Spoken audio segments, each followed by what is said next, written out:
Umewahi kujikuta kwenye hali ya kutokuwa na fedha muda wote? Unafanya kazi, unapata mapato, lakini muda mwingi hauna mapato. Zile fedha zinapita tu kwenye mikono yako shwa namna hiyo. Basi hii episode siku ya leo ni kwa ajili yako.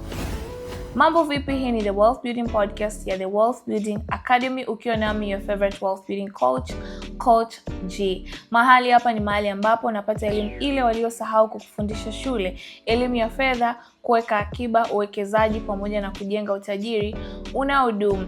Kama haya ni mambo ambayo ungependa kujifunza zaidi kuhusiana nayo, tafadhali usiache kusubscribe kwenye YouTube channel yetu hii hapa, pamoja na kubonyeza kitufe cha notification ili uweze kupata taarifa kila mara tunapokuwa tumeupload episode mpya.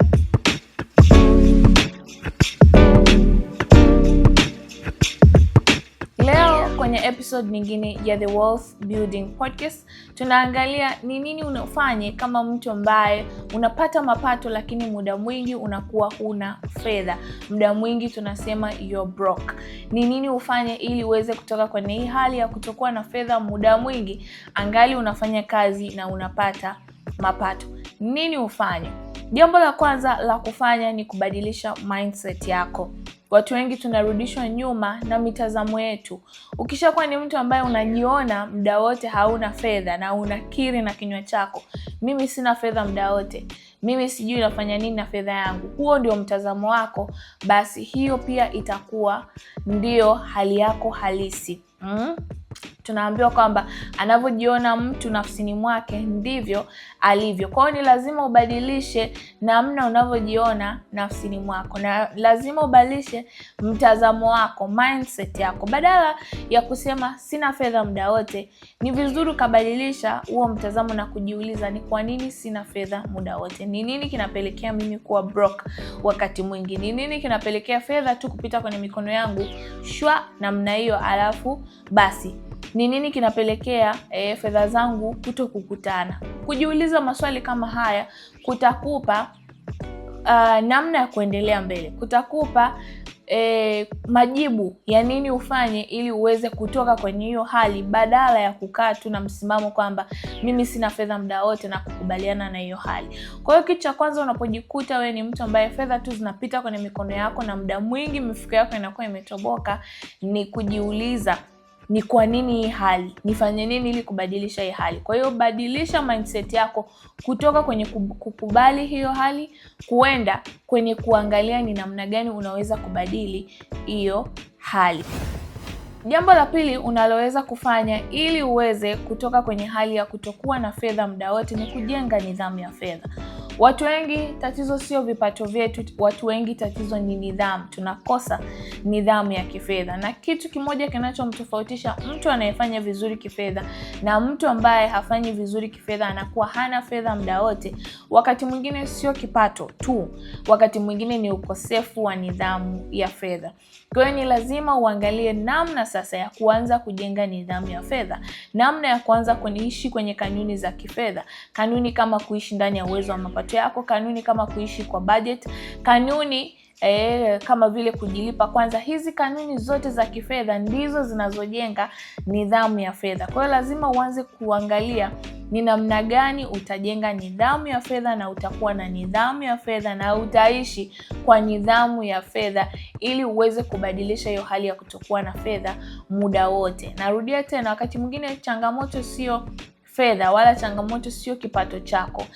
Changamoto ni ukosefu wa nidhamu ya fedha, ndio unaopelekea wewe kupata mapato, lakini wakati mwingi pia unakuwa huna hayo mapato. Una tarehe tu fulani ambazo ndio unakuwa na mapato, lakini baada ya hapo huna yale mapato. Ukija kuangalia utagundua tu ni kwa sababu umekosa nidhamu ya fedha. Kuna ukosefu wa nidhamu ya fedha ndio unaopelekea hayo. Kwa hiyo ukishagundua sasa kwamba hiyo ndio changamoto, angalia ni namna gani utajenga nidhamu ya fedha, na utakuwa na nidhamu ya fedha itakusaidia kutoka kwenye hilo kundi la kuwa mtu ambaye huna fedha muda mwingi, ama muda mwingi you're broke.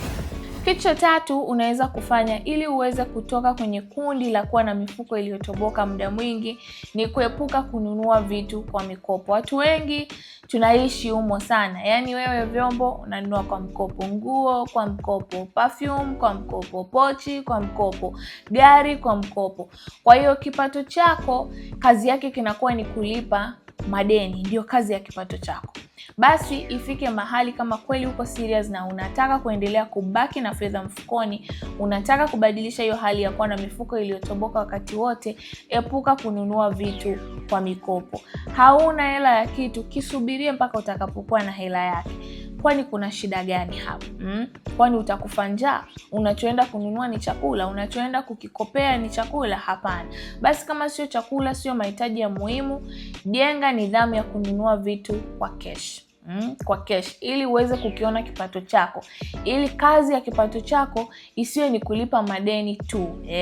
Ili kazi ya kipato chako isiwe ni kuingia na kutoka imeenda kulipa madeni na kukuacha wewe na mifuko iliyotoboka. Jenga nidhamu ya kununua vitu kwa cash. Maana yake ni kwamba unanunua vitu kwa uwezo ambao unao wa kuviafford. Unaweza kuviafford, una uwezo na vitu, ndio maana unavinunua. Tuepuke kununua vitu ambavyo hatuna uwezo navyo. Ukijikuta huko kwenye hali ya kwamba kila kitu unachokinunua unakinunua kwa mkopo, tafsiri yake ni kwamba huna uwezo na iko kitu. Tafsiri yake ni kwamba unalazimisha unalazimisha kukinunua, unalazimisha kumiliki kitu ambacho hauna uwezo nacho, kitu ambacho ni kibaya na kinagharimu fedha zako. Basi badilisha, jenga nidhamu ya kununua vitu ambavyo una uwezo navyo, ambavyo una fedha ya kuvinunua nayo. Kama fedha hamna, visubiri mpaka utakapokuwa na hiyo fedha. Epuka kununua vitu kwa mikopo, inakugharimu na inakufanya muda mwingi unakuwa hauna pesa, inakufanya muda mwingi unakuwa broke. Muda mwingi unakuwa una mifuko tu iliyotoboka inayopitisha fedha na kutoka. Kitu kingine unaweza kufanya ili uweze kutoka kwenye hali ya kutokuwa na fedha muda wote ama kuwa broke muda wote ni kujenga ama kuwa na mpango mkakati wa kulipa na kumaliza madeni yako mabaya. Watu wengi tunagharamika sana na madeni mabaya. Vipato vyetu vyote tunalazimika kulipa navyo madeni yetu mabaya. Na madeni mabaya nazungumzia madeni ambayo tumeingia kwenye hayo madeni kwa madeni ambayo hayatuingizii vipato. Unakuta umekopa, lakini umekopa deni ambalo labda umeenda kununulia kitu ambacho hakikuingizii mapato, kitu ambacho ndio kwanza kinakula mapato yako vizuri kabisa. Kwa hiyo unajikuta bado una deni na bado una hicho kitu ambacho kinachukua fedha zako. Kwa hiyo ukiwa na mpango na ukautekeleza wa kumaliza hayo madeni mabaya, basi utatoka kwenye hiyo hali ya kutokuwa na fedha muda wote na utaelekea kwenye hali ya kubaki na fedha. Utaelekea kwenye hali ya kuwa na fedha angalau kama sio muda wote basi muda mwingi, kwa sababu kama unapata mapato una haki ya kubaki na hayo mapato, una haki ya kufanyia kitu cha maana hayo mapato, una haki ya kutumia mapato kwenye vitu ambavyo ni tofauti na kulipa tu madeni na bills. Kwa hiyo unaweza kuanza kuwa na mkakati wa kulipa madeni yako, especially madeni mabaya, ukamalizana nayo ili sasa uweze kubaki na kipato chako mkononi, ukabaki nacho, ukafanyia nacho malengo yako ya muhimu ya kifedha na ukafikia malengo yako na ukatoka kwenye bracket ya kuwa huna fedha muda mwingi au muda wote simply because unaishi tu ukilipa bills na madeni. Kitu kingine kinachogharimu mapato yako ama mapato ya watu wengi na kupelekea kutokuwa na fedha muda mwingi ni kuishi maisha ya kushindana. Jirani yako amenunua gari na wewe umenunua gari, amenunua hiki na wewe umenunua hiki. Wakati mwingine hata sio jirani, ni rafiki, mpo kwenye some sort of mashindano. Amenunua pochi na wewe umenunua pochi, amenunua kiatu na wewe umenunua kiatu. Hii inakugharimu kwa sababu wakati mwingine unashindana na mtu ambaye hamfanani vipato. Watu wengi hii ndio inayotugharimu, kwamba uko kwenye mashindano na watu ambao wamekuzidi vipato. Kwa hiyo mtu anakuta yeye ananunua kitu ambacho ana uhitaji nacho, we hauna uhitaji nacho, lakini upo tu kwenye some sort of competition, unalazimika kutumia fedha zako. Unatumia fedha zako iwe ni unakihitaji kwa kitu au haukihitaji, ni kwa sababu tu umeona amekinunua na wewe umo, basi inagharimu mifuko yako. Hakikisha kwamba kama unataka kuwa na hali nzuri kifedha, kutoka kwenye hali ya kuwa broke muda wote, nunua vitu ambavyo unavihitaji. Usinunue kitu kwa sababu mtu mwingine amekinunua. Usinunue kitu kwa sababu unataka kufanana na mtu mwingine. Kama hamfanani vipato, narudia tena, hampaswi kufanana matumizi. Ishi kwenye uwezo wa kipato chako, nunua vitu unavyovihitaji, usivovihitaji usinunue, na usinunue kitu kwa sababu tu mtu mwingine amenunua. Wewe hujui mfuko wake, haujui uhitaji wake, haujui uwezo wake. Ishi kwenye uwezo wako, achana na mashindano, achana kutaka kuwa kama rafiki yako huyo, achana na kutaka kwa sababu rafiki yako ana hiki na wewe uwe nacho. Ishi kwenye uwezo wa kipato chako, itakusaidia kutoka kwenye hali ya kutokuwa na fedha muda mwingi. Watu wengi mifuko yetu inaingia gharama muda mwingi na inaishia kuwa imetoboka muda mwingi. Tunakuwa hatuna fedha muda mwingi kwa sababu tu ya kununua vitu ili kufanana na mtu fulani, ili kufanana na jirani yako, ili kufanana na rafiki yako. Hapana, badilisha hiyo tabia. Nunua vitu ambavyo unavihitaji, nunua vitu ambavyo vina manufaa kwako, nunua vitu ambavyo vinaendana na uwezo wa kipato chako. Hii itakusaidia sana kubakiza fedha kwenye mikono yako kwa muda mrefu.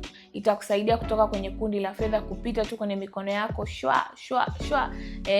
Hivyo kama picha ya view once. Itakusaidia kutoka kwenye hicho kikundi. Ni hayo tu kwenye The Wealth Building Podcast wiki hii hapa. Tafadhali usiache kushare episode hii hapa na ndugu jamaa na marafiki, bila kusahau kama bado hujasubscribe, tafadhali subscribe kwenye YouTube channel yetu, lakini pia hakikisha umewasha notification ili uweze kuwa wa kwanza kupata taarifa ya episode zetu mara baada ya sisi kuwa tumezi-upload hapa kwenye YouTube channel yetu. Asante kwa kusikiliza, mpaka wakati mwingine. Kwaheri kwa sasa.